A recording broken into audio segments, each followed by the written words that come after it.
자, 성도님들 오늘부터 이제 야고보서를 보게 되는데요. 야고보서를 기록한 야고보는 누구냐? 예수님의 동생입니다. 이 야고보가 구약에서 야곱 이름을 헬라식 이름으로 부르면 야고보가 되거든요. 그러다 보니 이 초대교회에는 야고보가 여러 명이 있었는데요. 그 중에서 예수님의 제자이자 요한의 형제였던 야고보는 스데반 집사가 죽고 난 후에 바로 다음 순교자가 되죠. 그러니까 사도들 중에 제자들 중에는 제일 첫 번째 순교의 제물이 되었습니다. 그러다 보니 감옥에 있다 바로 순교했기 때문에 책을 쓸 겨를이 없었습니다. 곧바로 순교했기 때문입니다. 반면 이 야고보서를 기록한 야고보는 예수님의 혈육이었고 사실상 예루살렘 교회의 가장 권위 있는 목회자였습니다. 우리는 야고보서가 저 성경의 뒤쪽에 나오기 때문에 이게 뭐 야고보가 그렇게 대단한 사람인가 생각하지만 실제로 예수님의 친동생이었기 때문에요. 초대교회에서 야고보의 위상은 우리가 생각하는 것보다 훨씬 더 대단했습니다. 뭐 이제 아무래도 다른 제자들은 예수님의 공생의 3년 동안만 예수님과 동행했지만 야고보는요 어린 시절부터 예수님과 함께 동행했으니까요. 그래서 대표적으로 초대교회에 할례 논쟁이 있을 때 이 할례 논쟁이 얼마나 골치가 아팠습니까? 그런데 베드로도 아니고요. 요한도 아니고요.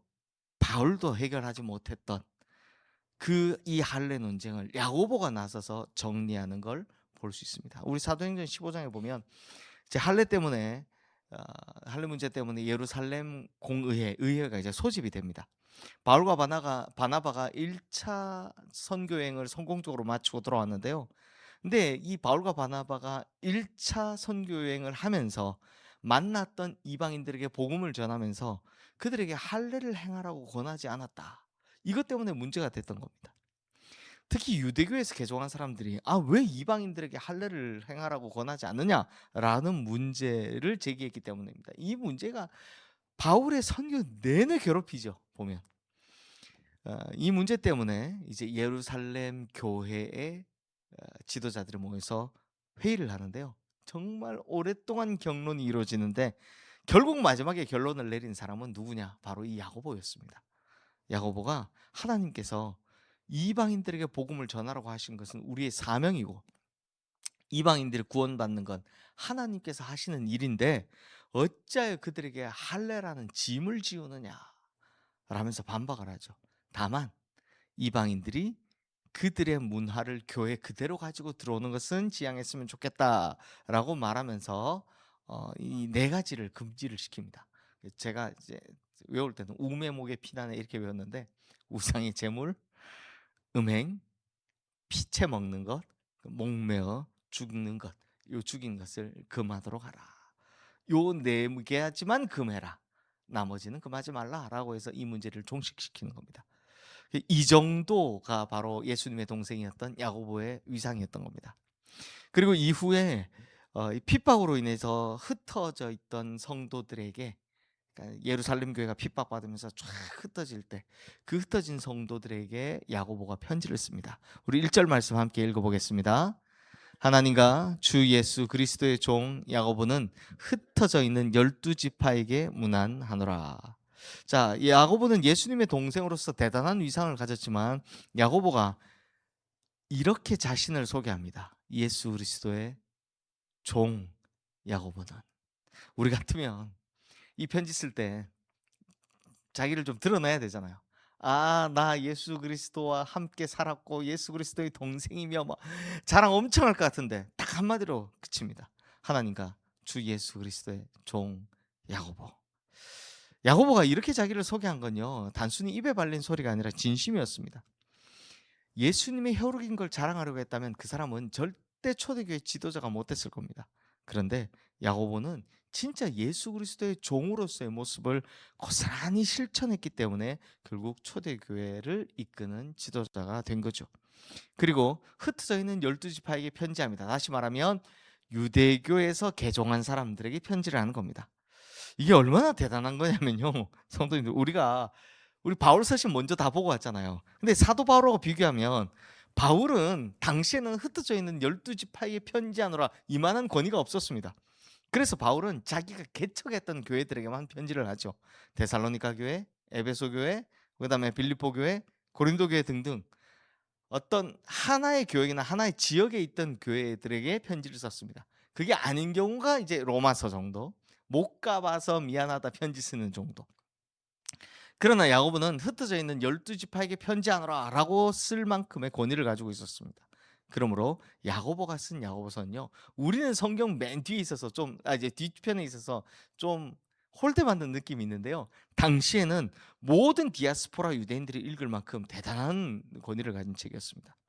그러면서 이제 야고보가 이 편지를 왜 쓰는지에 대해서 소개를 하는데요. 우리 2절 3절 말씀 함께 읽겠습니다. 내 형제들아 내가 여러 가지 시험을 당하거든 온전히 기쁘게 여기라. 이는 너희 믿음의 시련이 인내를 만들어내는 줄 너희가 알미라.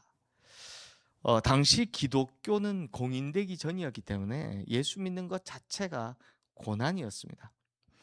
그러니 야고보는 예수 믿는 것 때문에 고난 가운데 있는 성도들이 고난을 통해서 인내를 경험할 수 있도록, 인내를 경험하기 때문에 고난이 유익하다라고 말씀하는 겁니다. 하지만 성도님들, 인내하라, 고난 중에 인내하라라고 하면 대부분 무작정 참는 걸 자꾸 생각하십니다. 근데 인내가요, 그냥 무작정 참는 게 아니라요, 인내가 유익이 되려면 이걸 배우라고 하는 겁니다. 우리 4절 5절 말씀 함께 읽겠습니다. 인내를 온전히 이루라. 이는 너희로 온전하고 구비하여 조금도 부족함이 없게 하려 함이라. 너희 중에 누구든지 지혜가 부족하거든 모든 사람에게 후히 주시고 꾸짖지 아니하시는 하나님께 구하라. 그리하면 주시리라. 자, 뭐 여러 가지 인내 유익한 점이 나오지만 인내를 통해 온전히 배울 수 있는 길이 뭐다? 바로 지혜라는 겁니다. 무조건 참아라 이게 아니고요. 그 참는 가운데 뭘 배우라는 겁니까? 지혜를 배워라. 인내를 통해서 하나님께 주시는 지혜를 배워야 그 인내가 참으로 유익하다. 그 고난이 참으로 유익하다라는 겁니다. 성도님들, 우리도 신앙생활하면서 인내해야 될 때 참 많습니다. 견디고 참아야 할 때 참 많습니다. 그런데 그 이유를 모를 때도 많죠. 그때마다 우리는 하나님께 묻습니다. 요즘 우리가 하박국서 주일날 보고 있지만 하박국서에서도 뭐라고 했습니까? 어느 때까지입니까? 어찌하여 어렵습니까? 이 고난과 어려움이 대체 언제 끝납니까? 이런 질문들이 생깁니다. 그러다 보니 때로는 원망도 생기고 불평도 생기고 왜 안 그렇겠습니까? 그런 고난의 세월을 보내기 마련입니다. 하지만 그 고난의 세월에서 우리가 어쩔 수 없이 참아야 하는 이 인내가 그냥 어쩔 수 없이로 끝나는 게 아니라 유익이 되려면 결국 뭘 배워야 한다는 겁니까? 지혜를 배워야 한다는 겁니다. 어쩔 수 없이로 끝나겠습니까? 그 아무것도 아니라는 겁니다. 어쩔 수 없이가 아니라 어쩔 수 없이 참아야 하는 인내라면 거기서 지혜를 배우라라는 겁니다. 그럼 야고보가 말하는 지혜는 뭘까?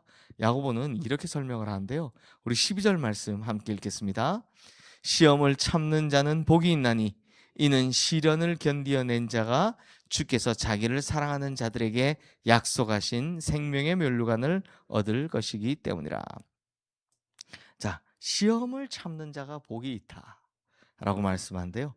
여기서 말하는 시험은 이제 하나님께서 주시는 시험입니다. 그러니까 지혜는 뭐다? 갑자기 발음이 안 되죠. 지혜는 뭐다? 하나님께서 주시는 시험인지 아닌지를 구별해 내는 겁니다. 자, 성도님들, 시험에는요. 제가 아주 너무 오래전에 설교해서 제가 기억을 나실지 모르겠지만 시험에는 크게 세 가지 종류가 있습니다. 영어로 굳이 제가 이제 헬라어가 아니라 영어로 말씀드리면 테스트라는 게 있고요.